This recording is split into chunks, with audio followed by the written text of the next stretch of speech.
Share मार्केटमधील उसळी म्हणजेच मोठा घोटाळा, राहुल गांधींचा आरोप, मोदी शहांनी शेअर खरेदी करायला सांगितले का, जेपीसी चौकशीचीही मागणी।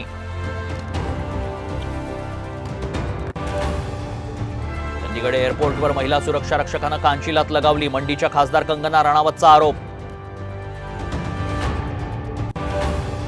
पंतप्रधान मोदींचा 9 जूनला शपथविधी, अमेरिकेच्या राष्ट्राध्यक्षांसह महत्त्वाचे नेते उपस्थित राहण्याची शक्यता।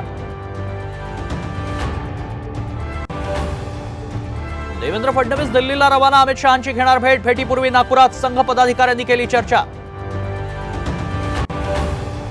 बारनेरमध्ये विखे आणि लंकेंच्या कार्यकर्त्यांमध्ये तुफान राडा, लंकेंच्या पीएला मारहाण, पोलिसांनी तिघांना घेतलं ताब्यात।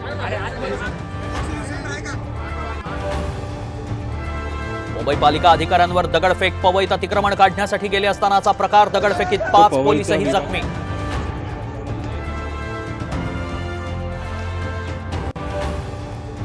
विशाल पाटलांवर आमचा राग नाही, ठाकरे गटाचा नरमाईचा सूर। सांगलीतल्या विजयानंतर विशाल पाटील घेणार उद्धव ठाकरेंची ही भेट, तर विशाल पाटील आणि विश्वजित कदम दिल्लीसाठी रवाना।